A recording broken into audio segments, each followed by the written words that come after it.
is back. Last night was the NFL season opener. We got a little taste of what we can expect this season amidst all of the craziness. And we know this weekend going to be an exciting one on Sunday. Tons of games all day long. Stephen A. and Max, I know both of you spoke.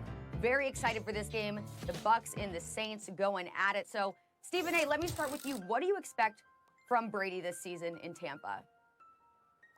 Well, what I expect is for him to have an MVP caliber season. I expect him to throw for over 4,500 yards, to throw for over 30 touchdowns, to lead the Tampa Bay Buccaneers to the postseason for the first time since 2007, albeit as a wild card, not necessarily a division winner. I expect him to make that kind of noise and to have that kind of impact, and I expect the Tampa Bay Buccaneers to be one of the top 3 offenses in the entire NFL. Those are my expectations because Tom Brady is there, and unlike Jameis Winston, he will not be throwing 30 interceptions a season and giving up 112 points, making a run for Defensive Player of the Year. He will go about the business of making sure to keep the turnovers as a minimum, which is going to help the team.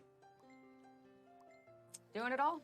I mean, Tom Brady going for over 4,500 yards. It's not possible with that offense for anyone to throw fewer than 4,500 yards. Jameis Winston went for over 5,000 yards last year, led the league. Of course, he also had those 30 touchdowns and 30 interceptions and 112 points off those picks. Now, Tom Brady will definitely cut down on the interceptions. I also suspect he won't have as many yards as Jameis Winston. I also suspect the Bucs will have success. We agree. They can win a wild card berth. They have an embarrassment of riches on that team, and the whole thing was with Jameis, just don't mess this up. They didn't even need a dynamic quarterback, just a quarterback who wouldn't mess it up, and he messed it up. He, throwing downfield, yeah, he picked up yards, but he also gave the other team a lot of points, as we know. Brady will fix that, and so you expect better at least, and that will probably lead to a playoff berth. But an MVP season, I don't think so. Not only is Brady as old as any quarterback's ever been, who we've ever given thought to as maybe he can still be a Pro Bowl caliber player, maybe, but he hasn't been that in the last couple of years. Certainly not last year. And even when he won the Super Bowl the year before, it was the lowest scoring Super Bowl in the history of the NFL. And that was in a big time passing era where you can't breathe on the quarterback or you're penalized. So Tom Brady, I expect another drop off year over year.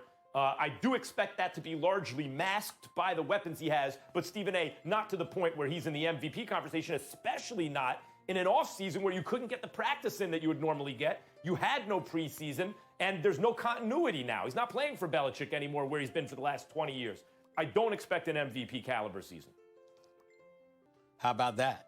The fact of the matter is he has an embarrassment of riches, to use your word.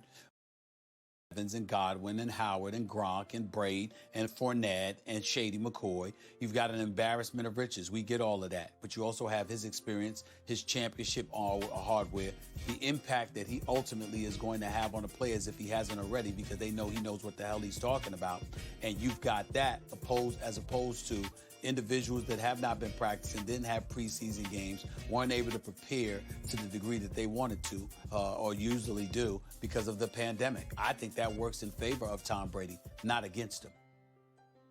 Well, I would say this. Even if Tom Brady is the exception that proves the rule, like he has been exceptional late in his career in terms of how he's performed at this late an age with this many miles on him already, even if that's the case, every year that you're over, let's say 38, 39, 40, the difference between 40 and 41, it's not like 30 and 31. And we're into uncharted territory because very few, if any, have ever continued to play even on this 42, 43. But the assumption should be, even for Tom Brady, that every year on this side of the mountain, on this side of the hill, going down is a big year. It's not like when you're 27, you turn 28, there's going to be a precipitous fall off, as there has been now 2 seasons year over year. So this kind of very optimistic projection, because he has all the weapons, it is a good experiment.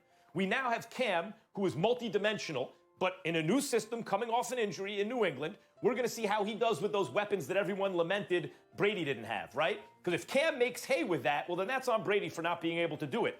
And on the flip side, here's Brady with all these guys. Makes hay. You bring up OJ, how people forget. What's that?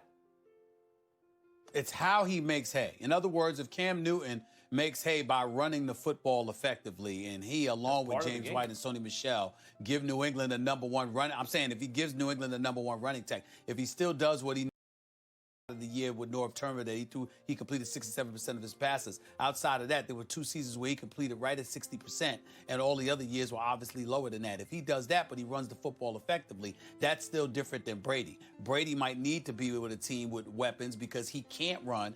Cam Newton might need to run because he's not necessarily an exceptional thrower of the football, at least not in the past. He could be this year. We'll see.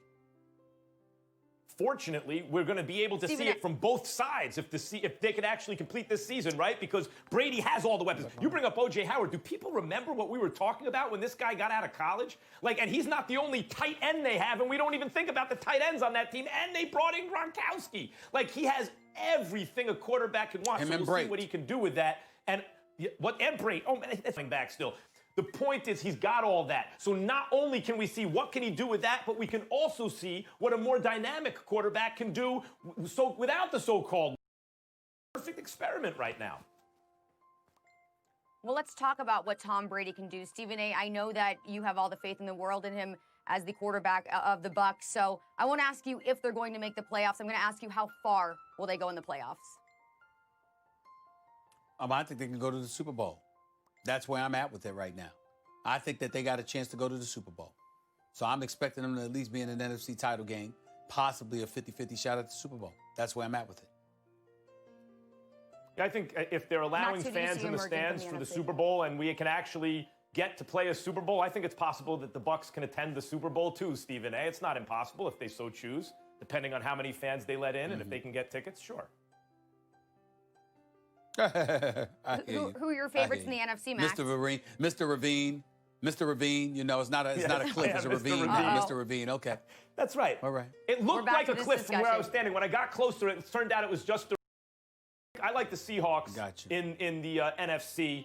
I think that there are a couple teams that you could mention, including the Saints, but I think Seattle is due now. Russell Wilson is playing at historically great levels consistently now for several years. You know, he elevated from, is he just a good quarterback who's on a great defensive team and he's kind of riding that?